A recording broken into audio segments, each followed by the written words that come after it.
तर काल मी सांगितल्याप्रमाणे आज माझी शेवटची रेसिपी येणार आहे, पण शेवटची म्हणजे चॅनलवरची शेवटची नाही, तर साधी सोपी रेसिपी सिरीजमधली शेवटची रेसिपी आज येणार आहे, म्हणजे 100वी रेसिपी येणार आहे।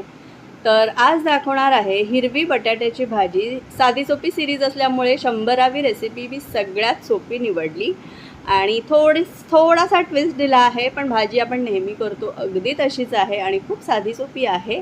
आता यापुढे साधी सोपी रेसिपीची सिरीज मी बंद करते, कदाचित दुसरी काहीतरी नवीन सिरीज घेऊन येणार आहे। पण त्यासाठी सगळ्यात आधी माझ्या चॅनलला लाईक करा, शेअर करा, सबस्क्राईब केलं नसेल तर सबस्क्राईब करा आणि प्लीज तुमच्या फॅमिली फ्रेंड्स ग्रुपमध्ये शेअर करा आणि आपल्या चॅनलचा रीच वाढवत राहा। थँक्यू। साधी सोपी रेसिपी सिरीजमधला आजचा रेसिपी क्रमांक आहे 100।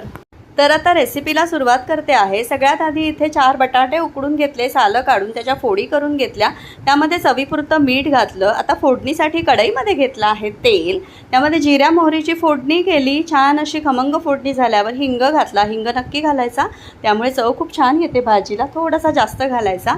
आणि त्यानंतर हिरवं वाटण एक करून ठेवलं होतं, ज्यात मी कोथिंबीर, आलं, लसूण आणि एक हिरवी मिरची घातली होती। जास्त तिखट हिरवी मिरची इथे मी वापरली आहे आणि एक चिरलेली मिरची मी फोडणीमध्ये घातली, 7-8 कढीपत्त्याची पानं घातली, हे वाटण घातलं आणि वाटण छान कच्चा वास जाईपर्यंत परतून घेतलं। आता यामध्ये मी उकडलेल्या बटाट्याच्या फोडी घातल्या आणि कोथिंबीरसुद्धा त्याबरोबरच घातली। हे सगळं छान असं एकजीव करून घ्यायचं। चवीपुरतं मीठ मी यामध्ये घातलं होतं।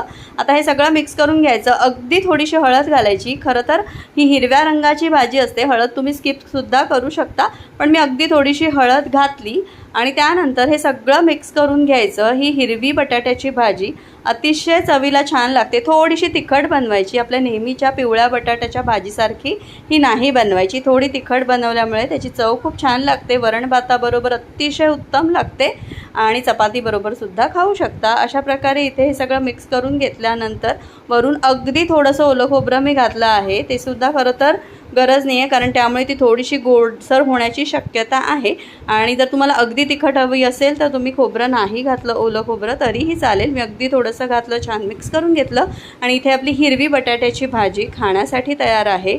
100व्या साध्या सोप्या रेसिपीसाठी सगळ्यात मला ही बेस्ट रेसिपी वाटली आणि म्हणून मी ही रेसिपी शेअर करते आहे। कशी वाटली मला नक्की सांगा। आवडली तर चॅनलला लाईक करा, शेअर करा, सबस्क्राईब करा। थँक्यू।